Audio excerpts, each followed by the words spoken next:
এই তো ভাইজানের ফোন, এখন একটা টাকার বিটু। হ্যালো ভাইজান, শফিক বাড়ির নাম্বার না? আপনি কি ভাইজান কই? ওই যে শফিক আজকে যে ওই কয়লার খনিতে কাম করতে নামছিল না, ওই কয়লার খনিতে বিস্ফোরণ হচ্ছে। বিস্ফোরণ হইয়া আপনাকে শফিক মারা গেছে।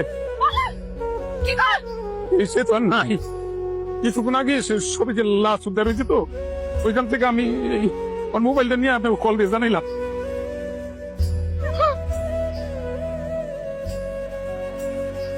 আমার বাপটার আমার কাছে আইনা দে, আমি শেষবারের মতন আমার বাবার একটু চোখ জুড়াইয়া দেখি।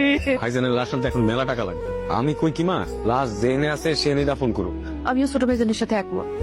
আমি আমার বাজার না দেখে থাকতে পারব না, যত টাকা লাগে আমি আমার বাবার নিয়ে আসবো। আমার ছেলেটা সবার জন্য, সবার সুখের জন্য এখানে গিয়ে এত কষ্ট করে মরে গেল। এইটুক করতে পারবি না তোরা? তার জন্য এইটুক করতে পারবে না? ওই যে বিলের জমি টুক আছে না, ওইটা বেঁচে দিব। ঈদের যাওয়ার সময় ভাইজান জমি বন্ধ রেখে গেছে, এখন বাকি যতটুকু আছে সেটা যদি তুমি বেঁচে দাও, তাহলে আমার রেখার ভবিষ্যতে কি হইব? আমি ওই জমি বেচতে দিব না। তো কারো জমি, কারো কোনো টাকা পয়সা আমার লাগবে না। আমার ভাগের জমি টুক আছে তো, ওটা তো আমার, ওটার মতো তোকে কারো হাত নেই। ওইটা বেঁচে দিব। ও বাবা, একটু বললাম আমার ছেলেরা একটু দেখি।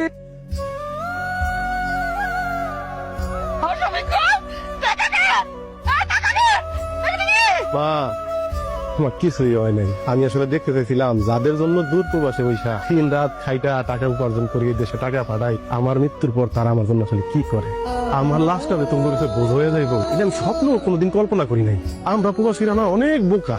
এই যে তোমরা যখন দেশের মধ্যে প্রতিযোগিতা করো ভালো থাকার, ভালো খাওয়ার, ভালো পড়ার, শরীরের যত্ন নেওয়া, এখন আমরা প্রবাসীরাও ওই বিদেশ ভাইয়া প্রতিযোগিতা করি। এই মাসে কেমন আর একটু বেশি টাকা বাড়িতে পাঠানো যাইবো, ভাইয়ের আবদার মিটানো যাইবো, বোনদার একটা ভালো করে বিয়া দেওয়া যাইবো, প্রিয়তমা স্ত্রীর স্বাদ আল্লাহ পূরণ করা যাইবো। মোট কথা পুরো পরিবারটাকে কেমনে সুখে রাখা যাইবো। প্রত্যেকটা প্রবাসী বিদেশ বসে প্রতিযোগিতা করে, কিন্তু এই বোকা লোকগুলি বোঝে না দেশে রাইখা যাওয়া তার নিকট আত্মীয়দের মধ্যে অনেকেই তাগরে ভালোবাসে শুধুমাত্র অর্থ আর স্বার্থের কারণে। অথচ এই মানুষটারে দেখো, কিন্তু যখন তোমরা সবাই অস্বীকার করছো আমার লাশ আনবা না, তখন সিংহের মতো চিৎকার করে উঠবে আমি আমার পোলার আনবই, প্রয়োজন আমার ভিটা বাড়ি সব দেখতে হইলো আনবো। এবং সে কিন্তু তাই করছে। এই জন্যই মনে হয় কবি বলছিল, মা কথাটি সত্য অতি, কিন্তু যেন ভাই মায়ের মতো মধুর নামটি ত্রিভুবনে নাই।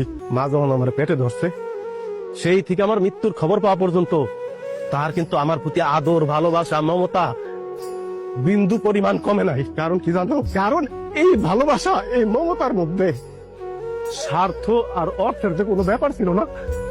আল্লাহর কাছে লাখ লাখ শুকরিয়া, আমার বাবা ফিরে আইছে। আমার বাবার আর কোনো জায়গায় যাইতে দিব না, কোনো জায়গায় না।